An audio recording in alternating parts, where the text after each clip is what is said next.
지난주에 저는 예수님을 만났지만 변화되지 못했던 한 사람의 이야기를 나누었습니다.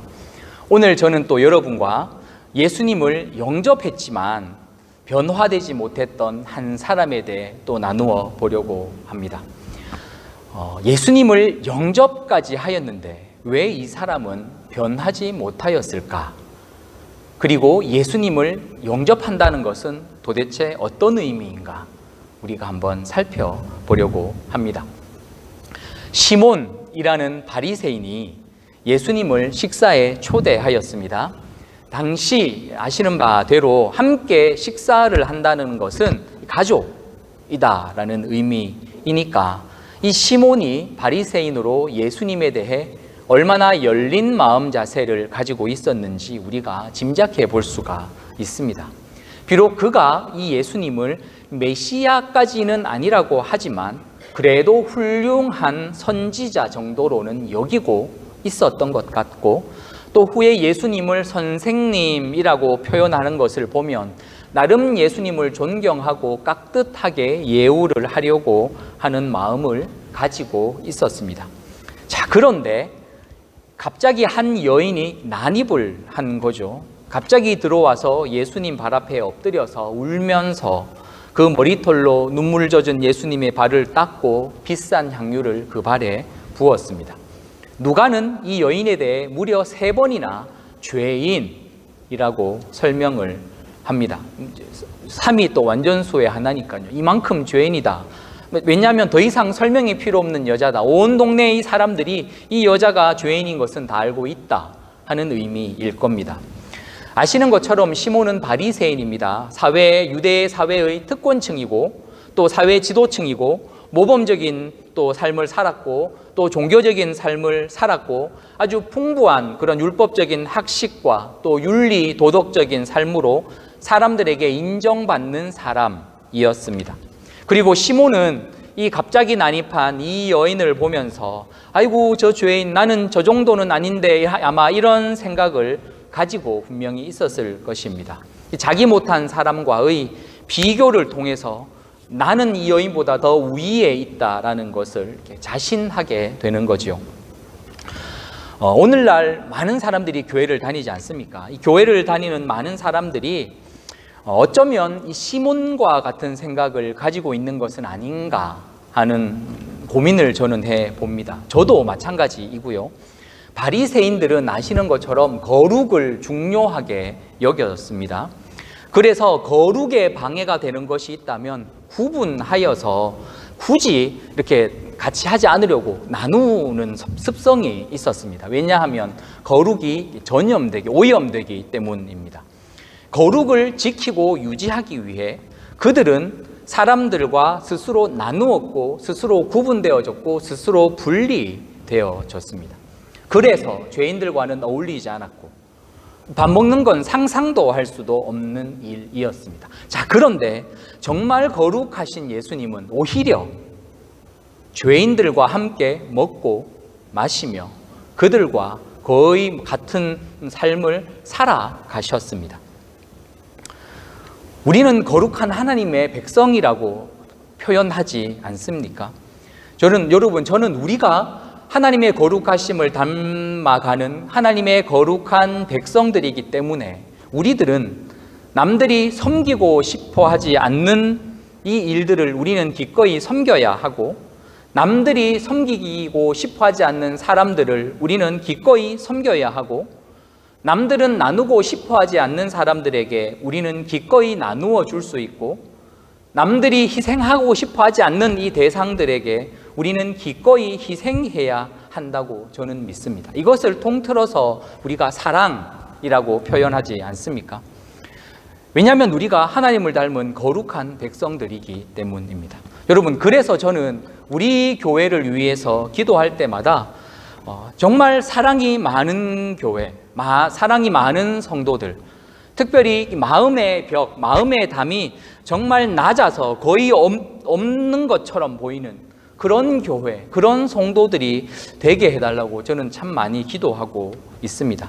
저는 우리 교회를 방문한 사람이라면 그 누구든지 환영하고 격려받고 위로받을 수 있기를 간절히 소망해 봅니다. 여러분, 저는 때때로 우리 교회를 방문하는 사람들을 보면서 이런 생각들을 할 때가 있어요. 저분이 우리 교회까지 방문했을 때는 정말 이번이 마지막이라는 생각으로 우리 교회를 방문한 것은 아닐까? 사실 더 큰 교회도 많고 시스템적으로 더 잘 갖춰져 있는 교회들도 훨씬 많이 있지 않겠습니까? 그 많은 교회들 여기 다 놔두고 우리 교회로까지 왔다는 것은 이분이 얼마나 절박한 마음으로 이 자리에 나온 것일까 하는 생각을 종종 할 때가 있습니다. 자, 그런데 만약에 우리들의 마음에 이 시몬과 같은 마음이 있다면 저는 자꾸 나누고 싶을 것 같아요. 내 마음에 드는 사람, 나와 생각이 잘 맞는 사람, 내 말에 잘 동의해주고 내 말을 잘 듣는 사람, 이런 사람 우리 교회에 참 왔으면 좋겠다 싶은 사람, 그런데 저 사람은 좀 우리 교회는 안 맞는 것 같으니 안 나왔으면 좋겠다 하는 사람. 물론 여러분, 이 생각이 맞을 거예요. 왜냐하면 정말 세상에는 정말 희한하고 이상하고 독특한 사람들 많이 있잖아요. 그죠? 그러나 우리가 기억해야 할 사실은 우리 예수님의 눈에는 시몬이나 이 여인이나 똑같이 둘 다 용서받아야 할 죄인들일 뿐입니다.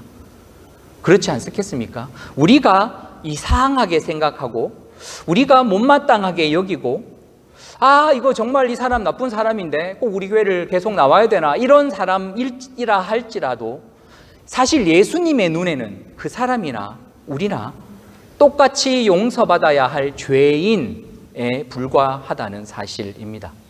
여러분, 그래서 정말 우리가 이것을 인정할 수 있다면 우리 교회는 누구든 정말 누구든 환영하고 사랑하는 교회가 될 수 있다고 저는 믿습니다. 여러분, 저는 정말 우리 교회에 이런 이상한 사람들이 좀 많이 왔으면 좋겠습니다.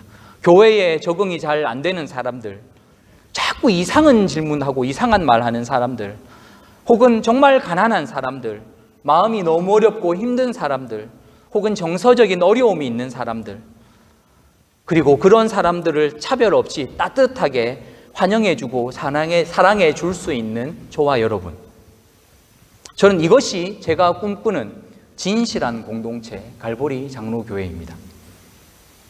마치 여러분, 다윗이 자기를 죽이려는 사울을 피해 저 아둘람 동굴에 피해 있을 때 다윗에게 나온 사람들이 어떤 사람들이었냐 하면 성경은 이렇게 기록해요. 환난당한 모든 자, 빚진 모든 자, 원통한 모든 자들, 다윗에게 와서 도와달라고, 좀 살려달라고 이렇게 다윗에게 왔습니다. 여러분, 이 사람들이 정말 오죽할 데가 없으면 도망다니는 다윗에게 피신을 왔겠습니까?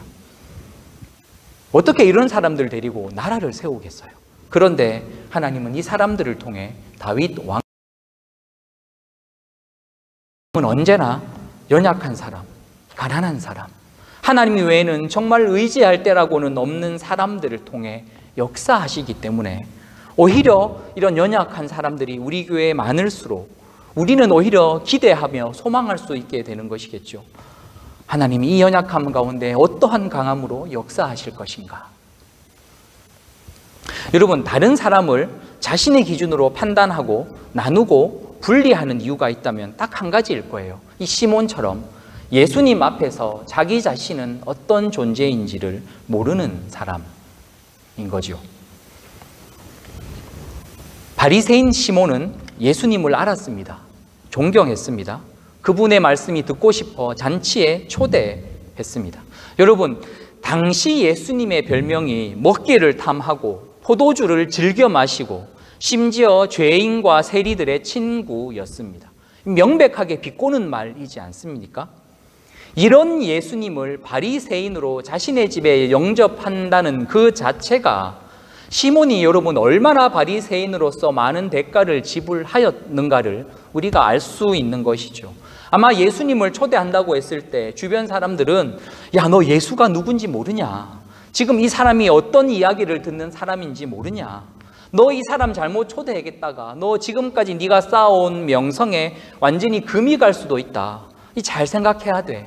아마 이런 이야기를 수없이 들었을지도 모릅니다.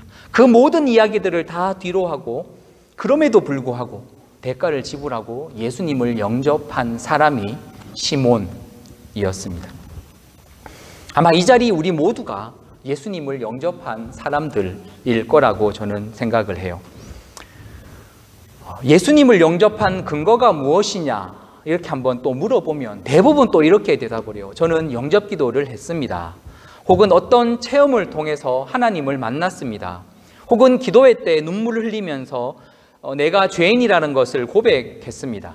그리고 세례도 받았습니다. 이런 이야기들을 대부분 합니다. 그리고 또 이런 분들의 삶을 보면 정말 나름 열심히 헌신하는 분들이 대부분이에요. 이 시몬처럼 말입니다. 사실 여러분, 주일날 어디 가지 않고 이 예배당에 나와 있는 것 자체가 엄청난 헌신이지 않습니까? 굳이 요즘 같은 날 온라인으로 예배 드려도 되는데 굳이 이 자리에 그 불편한 몸 참아가며 이 자리에 나와 있는 것 자체가 사실 엄청난 헌신이라고 저는 믿어요. 어떤 분은 헌금도 열심히 하시고 어떤 분은 얼마나 교회를 열심히 섬기시는지 제가 잘 알고 있습니다. 자, 그렇다면 우리는 질문해 봐야죠. 맞아, 예수님을 영접했고 이렇게 헌신했으면 끝난 것 아닌가? 무엇을 더 할 수 있다는 말인가? 이런 의문을 우리는 가져야 합니다. 그리고 이 의문을 해결하기 위해 제가 오늘 향유 부은 이야기, 여인의 이야기를 잠시 해보려고 합니다. 식사 도중에 한 여인이 난입했습니다. 당시 이 사람들이 보통 우리 왜 그 최후의 만찬 이런 사진 보면 뭐 식탁에 앉아가지고 밥 이렇게 만찬을 가지고 있는 그림도 있고 이렇게 옆으로 이렇게 비스듬하게 누워가지고 만찬을 하고 있는 이런 사진도 있는데 아마 좀 비스듬하게 이렇게 누워가지고 이렇게 뭐 있는 자세이지 않습니까? 애매한 요 자세? 이렇게 있는 것이 아마 조금 더 현실에 가까웠던 모습인 것 같아요. 그러니까 예수님이 이렇게 누워 있는데 예수님 옆으로 살짝 누워 있는데 그 뒤로 이렇게 와가지고 예수님 발을 한 여인이 붙잡은 겁니다. 아마 이 모습을 보며 주변의 바리새인들과 함께 참여한 사람들이 저 죄인이 하며 분노하기 시작합니다. 근데 이 여인은 뭘 하든 신경 쓰지 않습니다. 자, 그런데 잠시 전까지 이 모습을 보면서 예수님을 훌륭한 선지자라고 믿었던 시몬마저도 뭐지? 그가 정말 선지자라면 이 부정한 여인이 자신의 몸을 만지는 것을 가만히 놔둘 수가 있단 말인가? 정말 선지자가 맞는가 하며 예수님에 대해 의심을 품기 시작합니다. 그리고 그 마음을 아신 예수님이 시몬에게 한 가지 비유를 전해 주시죠. 많은 빚을 탕감받은 사람과 빚을 조금 탕감받은 사람 중에 어떤 사람이 이 빚을 탕감해 준 사람을 더 사랑하겠냐고. 그래서 시몬은 많이 탕감받은 사람이 많이 사랑할 겁니다 라고 대답을 했습니다. 자, 그러자 예수님은 또 이렇게 말씀하십니다. 시몬아, 너는 내가 왔을 때 발 씻을 물도 주지 않았고 예수께 입 맞추지도 않았고 머리에 기름도 붓지 않았다. 이렇게 말씀을 하셨습니다. 아마 당시 관습에 잔치에 손님이 오면 아마 기본적으로 종이 와서 이렇게 발 씻을 물을 내어왔던 것 같아요. 그보다 더 귀한 손님이 오면 주인이 직접 나아가 이렇게 볼을 이렇게 맞대는 이렇게 뽀뽀를 하면서 환영의 표시를 하였을 것이고, 그보다 더 귀한 손님이 오면 주인이 와서 기름을 내어 가지고 머리에 이렇게 발라주는 그런 관습이 있었던 것 같습니다. 잔치의 호스트인 이 시몬조차 하지 않던 그 일을 이 여인이 지금 대신해서 눈물로 발을 닦이고 머리에 기름을 바르면서 이 예수님을 맞이한 것입니다. 여러분, 시몬과 이 여인의 차이를 예수님은 이렇게 표현하셨습니다. 많이 용서받은 자와 적게 용서받은 자의 차이라고. 이 여인은 온 동네 사람들이 날마다 죄인이라고 손가락질했으니 정말 자기 자신이 죄인이라는 것을 감당할 수 없어서 가족들도 버렸을 것이고, 이런 자신을 예수님이 사랑하시고 자신의 죄를 용서해 주신다는 그 말에 왜 나 같은 사람을? 감히 나 같은 사람을 왜? 아마 이런 질문을 가지고 있었을 겁니다. 그리고 누구에게도 받지 못했던 그 사랑에 감사하여 자신의 전 재산과 같은 향유를 깨뜨려 예수님께 부었습니다.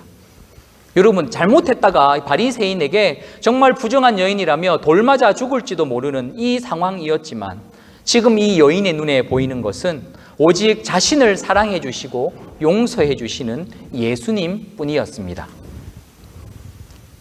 자신의 죄가 얼마나 부끄러웠는지, 차마 예수님을 앞에서 만날 수 없어서 뒤로 돌아가서 얼굴도 차마 볼 수 없을 만큼 등 뒤에서 예수님을 만나야 했을 만큼 자신이 하나님 앞에 서기에 얼마나 부족한 존재인지, 감히 예수님 얼굴을 바라보며 설 수 없는 존재인지를 이 여인은 철저히 깨닫고 있었습니다. 저는 여러분, 어쩌면 이 여인이 예수님께 드린 것은 그저 엄청나게 비싼 향유가 아니라 자신의 전 인생이었다고 믿습니다. 예수님을 향한 이 여인의 사랑은 바리새인에게 죄인이라 손가락질을 받고 돌에 맞아 죽을 수도 있지만 자기 생명을 대가로 지불해도 아깝지 않을 만큼 아주 진지하고 아주 깊은 사랑이었습니다. 그런데 시몬은 이 여인처럼 모든 것을 다해 예수님을 사랑하지 않았습니다. 왜냐하면 용서받을 죄가 없다고 여겼기 때문이겠죠. 적어도 이 여인과 비교했을 때는 말입니다. 여러분, 죄가 무엇입니까? 하나님과 나와 이 깊은 관계를 방해하고 깨뜨리는 모든 것이 죄입니다. 내가 예수님을 사랑하지만 절실하게 사랑하지 않는 것, 예수님이 있으면 좋겠지만 없어도 사실 살아가는데 크게 문제가 되지 않는다고 여기는 것, 그래서 내 마음을 다하여 내가 할 수 있는 모든 힘을 다하여 예수님을 사랑하지 않는 것, 이것이 죄입니다. 그래, 내가 아픈데 이 정도만 해도 충분하지, 이 정도만 해도 내가 다른 사람들과 비교하면 이 정도면 내가 양호하지, 대단하지는 않지만 그래도 이 정도면 무난해, 욕먹지는 않을 거야. 여러분, 이런 생각할 때 사실 있지 않습니까? 적당히 예수님께 성의를 보이는 태도, 욕먹지 않을 만큼만, 부끄럽지 않을 만큼만. 그런데 여러분, 이거 모두 다른 사람들이 하는 것과 비교해서 내린 결론이지 않아요? 기준이 언제나 사람이기 때문에 그렇습니다. 여러분, 이것이 죄입니다. 다른 사람 눈치 보고 비교하며 적당히 욕먹지 않을 만큼 하나님을 사랑하는 것.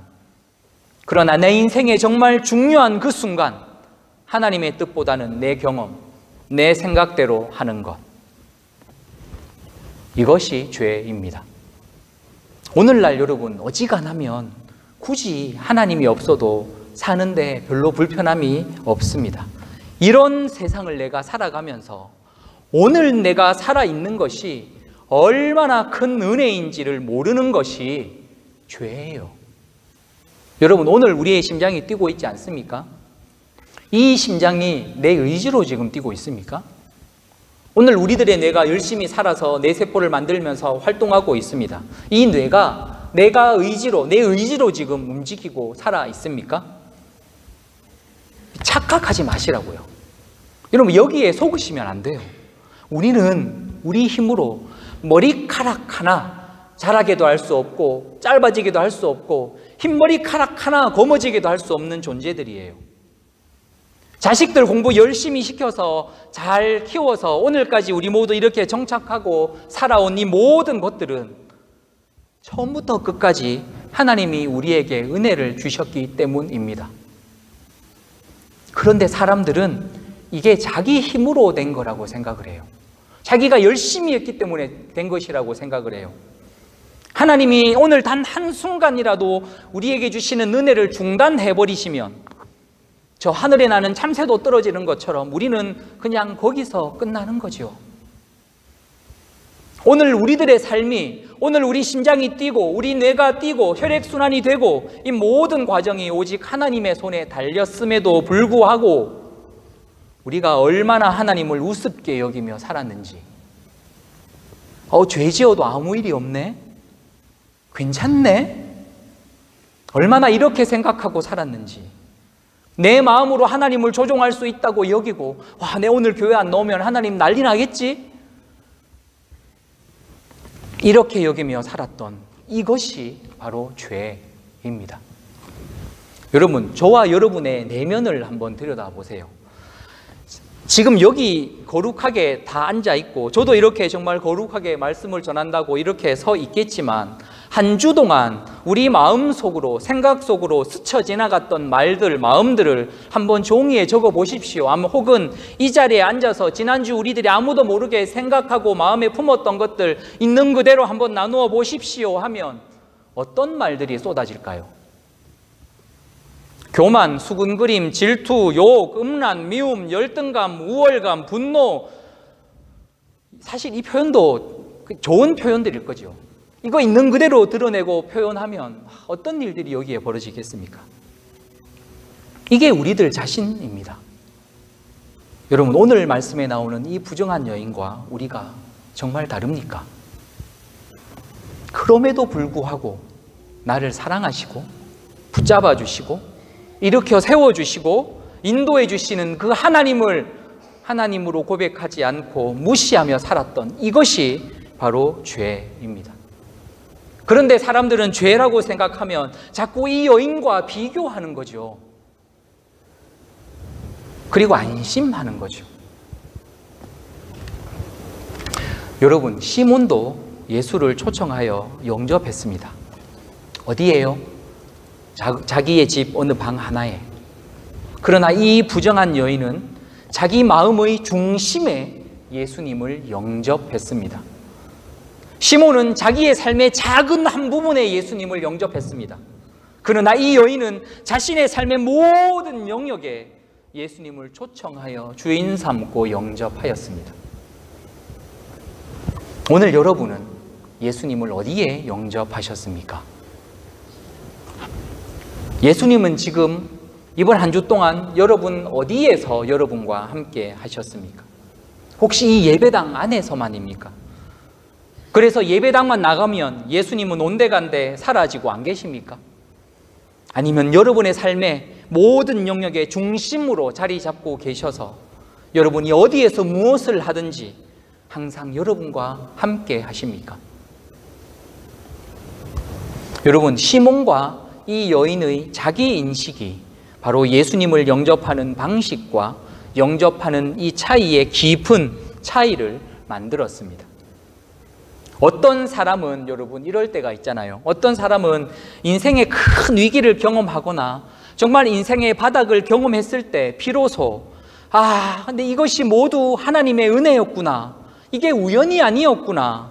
보이지 않는 곳에서 하나님이 계셨었는데 내 삶을 돌아보니 이제는 정말 나에게는 소망도 없고 희망도 없구나.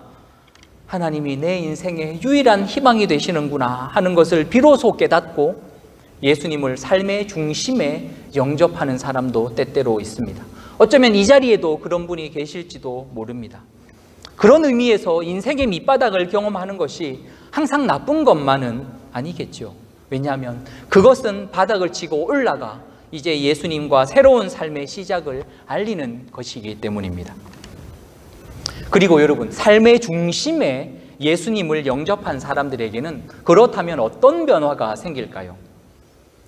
예수님이 이 여인을 향하여 이렇게 선포하셨습니다. 내 죄가 사함을 받았다. 시몬도 예수님을 영접하기 위해 대가를 지불했습니다.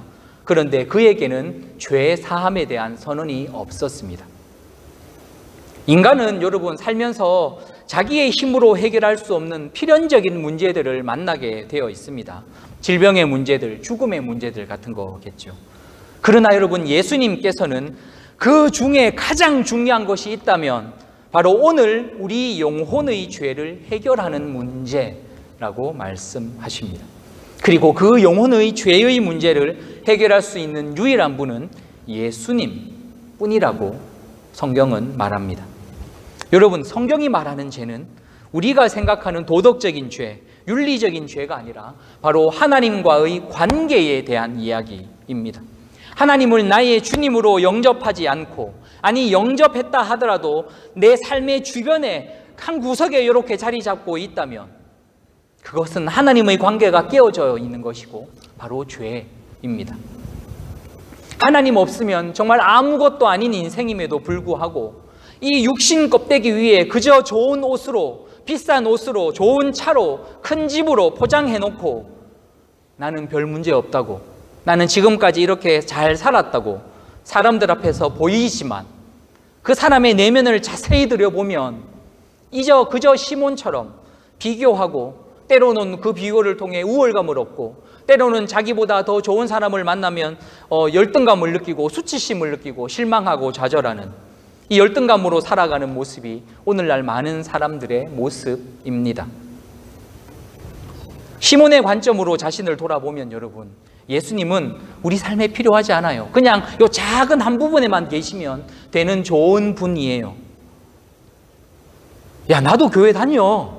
예수님 좋은 분이지, 그분의 말씀 괜찮아, 너도 한번 들어봐. 이런 정도의 고백밖에 나오지 않는 것이죠. 그러나 예수님을 중심에, 삶의 중심에 영접한 사람들은 나는 예수님 아니면 살 수가 없습니다.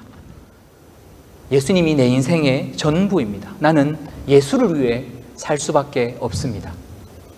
내가 가진 모든 것, 내 생명을 예수님께 드려도 정말 아깝지 않습니다. 이렇게 고백할 수 있습니다. 여러분은 여러분의 삶의 중심에, 삶의 한 복판에 예수님을 영접하셨습니까? 영접은 했지만 저기 어디 구석편에 예수님 거기 모셔놓고 예수님 여기 계시면 됩니다, 이렇게 말씀하고 있는 것은 아닙니까? 그리고 예수님을 이렇게 삶의 중심에 영접한 사람들에게 예수님은 이런 복을 주셨습니다. 내 믿음이 너를 구원하였으니 평안히 가라. 구원받은 백성의 평안의 복, 평화의 복입니다. 딸아, 예수님은 이 여인을 보면서 딸아, 그동안 얼마나 많은 사람들이 너를 손가락질하고 죄인이라고 멸시했는지 내가 다 안다. 그들을 피하기 위해 정말 숨어 다녔던 그 너의 삶을 내가 너무나도 잘 알고 있다. 너의 부모도 너를 버렸고 누구도 너와 인생을 함께하지 않았는데 이제부터 내가 너와 함께하마. 그동안 너를 괴롭혔던 그 모든 죄의 문제들, 죄책감들, 수치심들 이제 완전히 해결되었다. 이제 네가 하나님과 평화로운 관계가 시작되었으니 이제 이 땅에서 모든 사람들과 평화를 누리며 당당히 살아가거라. 이것이 예수님의 말씀이었습니다. 아마 예수님을 다시 이 여인이 만난다면 그때는 얼굴을 마주보며 주님 이렇게 자신 있게 부를 수 있을 겁니다. 혹시 사람들이 보면서 저 여인이 이러면서 손가락질하려고 할 때에도 이 여인은 전혀 주저하지 않습니다. 왜냐하면 언제나 내 믿음이 너를 구원하였으니 평안하여라, 이렇게 예수님은 말씀해 주시기 때문입니다. 여러분, 하나님과 진실로 평화를 누리는 사람은 각자의 삶에서 다른 사람의 눈치 보지 않습니다. 하나님과 정말 평화를 누리는 사람은 더 이상 비교하지 않고 열등감으로 우월감으로 사로잡혀 살지 않습니다. 시기, 질투, 미움으로부터 자유로워질 수 있습니다. 하나님의 눈으로 사람을 볼 수 있고 하나님의 눈으로 자기 자신을 바라볼 수 있기 때문이죠. 여러분, 예수님은 우리가 존경해야 할 도덕 선생님, 그냥 훌륭한 분, 우리의 스승님, 이런 분이 아니라 우리의 영원한 죄를 해결해 주시는 하나님이십니다. 우리의 존재 자체가 이 하나님으로부터 시작했기 때문에 하나님이 은혜 내려주시지 않으면 우리는 단 하루도 살 수 없는 존재입니다. 그래서 여러분, 우리에게는 이 중심 대신 창조주 하나님과의 관계가 먹고 사는 문제보다 더 중요합니다. 예수님이 우리에게 오셨다는 것은 하나님이 우리에게 오셨다는 의미예요. 하나님이신 그분이 우리를 친구라고 불러주시니 그게 놀랍고 감격해서 아니 나 같은 사람을 하나님이 왜 친구라고 여기시는지 놀랍고 감격하는 것뿐인 거죠. 하나님이 우리에게 오셔서 하시는 일은 여러분 그저 슬픈 마음 달래어주고 눈물 닦아주고 세속에 찌든 우리 마음을 정화시켜주고 괜찮아 수고했어 잘 될 거야 하며 심리적인 위로를 주는 것이 아닙니다. 예수 믿는 대부분의 사람들이 여기에 멈춰요. 그러나 그 이상이죠. 인간의 본질적인 문제, 우리가 도저히 감당할 수 없었던 우리들 내면의 그 상처받고 찌그러지고 모나있는 이 마음의 문제, 때때로 하나님을 내 삶의 부적처럼 여겼던 그 문제들, 하나님을 내 삶의 한켠에 두었던 이런 죄들을 해결해 주시기 위해 예수님은 오셨습니다. 여러분, 이 죄가 해결되지 않고 계속되면 어떻게 될까요? 하나님과의 관계가 끊어지면 죽음이죠. 이 죽음의 문제를 해결해 주시기 위해 예수님이 우리에게 오셨다는 말입니다. 이 예수님이 저와 여러분의 삶의 중심이 되실 때 우리의 삶은 그야말로 평화하게 됩니다. 여러분, 예수님이 우리 삶의 중심에서 그분이 딱 버티고 계시는데 무슨 일이 문제가 되겠습니까? 많은 사람들이 예수님을 영접했다고 말해요. 많은 사람들이 그러나 예수님을 그들의 삶의 중심이 아닌 가장자리에 영접해놓고 예수님을 영접했다고 착각합니다. 교회를 다니는 것, 예수님을 만나는 것, 그리고 예수님을 내 삶의 중심에 영접하는 것은 엄연히 다른 의미입니다. 여러분, 예수님은 저와 여러분을 저 천국 하나님의 나라로 인도해 주시는 정말 구원자이십니다. 그러나 예수님은 또한 우리가 이 땅에서 하나님과 평화를 누리도록 해주시고 적어도 우리가 먹고 사는 문제로 인해 갈등하고 요동하지 않도록 우리를 붙잡아 주시는 분이십니다. 그리고 시몬의 집에 이 예수님께서 시몬을 만나러 오신 것처럼 오늘 이 시간 예수님께서 여러분의 마음의 집에 여러분을 만나기 위하여 오셨습니다. 어디에 예수님을 영접하시겠습니까? 내 마음의 중심, 내 삶의 중심에 예수님을 영접하십시다. 그래서 딸아, 아들아, 오늘 내 죄가 완전히 용서받았다. 너의 믿음이 너를 구원하였으니 평안히 가라. 오늘 우리에게 주시는 이 주님의 선포를 들으실 수 있는 저와 여러분의 다 되시기를 주님의 이름으로 간절히 축원드립니다. 함께 기도하십시다. 오늘 주신 말씀을 생각해 볼 때 예수님은 이 여인을 통해 시몬에게 말씀하셨습니다. 시몬아, 너도 사실은 저 여인과 같은 죄인이란다. 너도 내가 필요해. 이렇게 말씀하고 계십니다. 그리고 이 부르심에 사실은 우리들 역시 네 주님, 제가 바로 시몬과 같은 사람입니다. 아닌 것 같이 살았지만, 아무 일 없는 것처럼 멀쩡한 것처럼 살았지만 사실은 제가 바로 시몬과 같은 죄인입니다. 제가 판단하고 정죄하고 비교하고 질투하고 싫어하고 미워하고 제가 바로 이렇게 살았으니 제가 바로 시몬입니다. 주님, 나에게 주님이 필요합니다. 도와주십시오. 오셔서 내 마음에 있던 이 상처들, 아픔들, 열등감들, 수치심들, 비교하는 마음들 붙잡아 주시고 회복시켜 주시고 무엇보다 주님, 내 삶의 중심에 이 시간 영접하오니 오셔서 나와 하나님과의 꿰어진 관계가 회복될 수 있도록 주님 역사하여 주십시오. 주님, 예수님과 더불어 우리 하나님 안에서 풍성한 평화의 삶을 누릴 수 있도록 주님 오셔서 내 삶을 더욱더 풍성하게 가꾸어 주시옵소서. 이 시간 우리 주님을 우리의 삶의 중심으로 모셔드리는 기도를 한번 함께 드리시기를 소원합니다. 함께 기도하십시다. 하나님 아버지, 감사합니다. 예수님을 다시 한번 우리들의 삶의 중심에 모셔드리기를 원합니다. 하나님 아버지, 예수님을 내 삶의 중심으로 모신다는 것이 어떤 의미인지 오늘 들었습니다. 내 삶의 모든 중요한 모든 영역에 주님이, 하나님이 나의 주님 되시고 하나님이 나의 주님 되심으로 인하여 내가 언제나 그분에게 순종하고 그분의 말씀 앞에 엎드리는 삶이 바로 예수님을 중심으로 모셔드리는 삶입니다. 하나님 아버지, 그동안 내가 사는 사람들을 보며 비교하며 열등감을 또한 가지며 수치심을 가지며 혹은 아버지 하나님 질투심을 가지며 살았지만 하나님 아버지, 내 삶의 모든 이 죄의 문제를 십자가에 달리신 예수님께 내어드릴 때 주님 오셔서 내 삶을 다스려 주시고 평안케 하여 주시고 딸아, 아들아, 내 죄가 사함받았으니 평안히 가라 하시는 이 말씀 오늘 우리가 들을 수 있도록 주님 도와주시옵소서.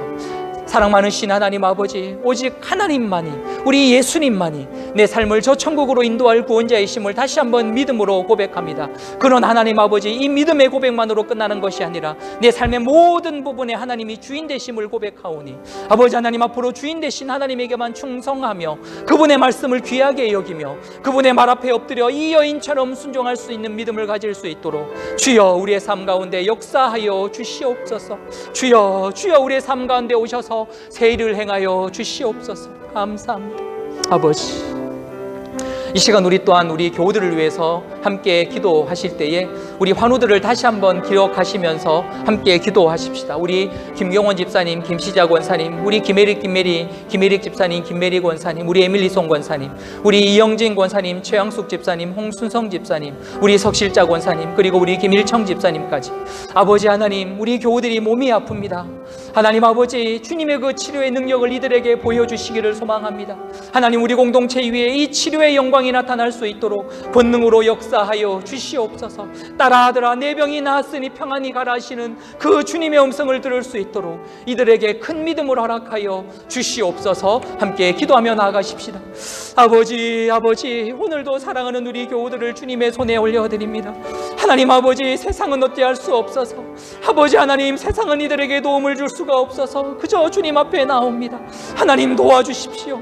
하나님 그들의 상한 마음을 치료하여 주시되 하나님 그들의 아프고 몸 아버지 하나님 연약해져 있는 저 육신까지 하나님 치료하여 주시기를 소망합니다. 하나님, 나 여호와는 치료하는 여호와라 말씀하여 주셨습니다. 하나님 아버지 믿음으로 간구하오니 하나님 오늘도 이들에게 역사하여 주시고 하나님의 치료의 권능을 발하여 주시기를 원합니다. 하나님 아버지, 이들에게 믿음을 허락하여 주십시오. 하나님이 살아계시다는 믿음을 허락하여 주십시오. 하나님이 그들의 삶의 중심 되어 주시고 다스리는 믿음을 허락하여 주시고 그 믿음에 굴복하여 나아갈 때 이가 누구이길래 그 죄가 사함받는가 하는 이들의 대답에 이들이 바로 아버지 하나님, 이분이 바로 우리 예수님이시라고, 내 죄를 치유하시며 내 육신을 치유하시는 구원자 예수님이라고 이들이 믿음으로 고백할 수 있도록 성령님 역사하여 주시옵소서. 오 아버지, 함께하여 주시옵소서. 아버지 하나님, 이 시간 사랑하는 우리 성도들과 함께 마음을 다하여 주님께 믿음으로 고백합니다. 우리 인생의 주인은 오직 한 분, 하나님 뿐이십니다. 내 삶의 중심에 오늘 하나님을 다시 한번 모셔드립니다. 주님, 오셔서 다스려 주십시오. 내 생각을 다스려 주시고 내 마음을 다스려 주시고 내 말과 행동을 다스려 주시고 육신의 연약한 우리의 이 육체를 다스려 주심으로 인하여 하나님이 과연 우리의 삶에 하나님 되심을, 주인 되심을 우리들이 믿음의 눈으로 바라볼 수 있도록 인도하여 주시옵소서. 하나님 아버지, 우리는 하나님이 없으면 아무것도 아닙니다. 잘난 것 같고 아버지 있는 것처럼 말하지만 하나님, 오늘 우리의 심장을 멈추시면 우리는 그저 쓰러질 수밖에 없는 연약한 존재들입니다. 하나님 아버지, 그래서 우리는 더욱 하나님만 의지하기를 소망합니다. 주님, 이번 한 주간도 사랑하는 우리 갈보리 장로교회 교우들을 기억하여 주시고 하나님의 은혜로 그들을 다스려 주시고 지켜주시고 이번 한 주간도 그들의 전 인생에 오직 하나님이 살아계신 여호와이심을 그들이 믿음의 눈으로 경험할 수 있도록 역사하여 주시옵소서. 감사드리옵고 살아계신 예수님 이름으로 기도하옵나이다. 아멘.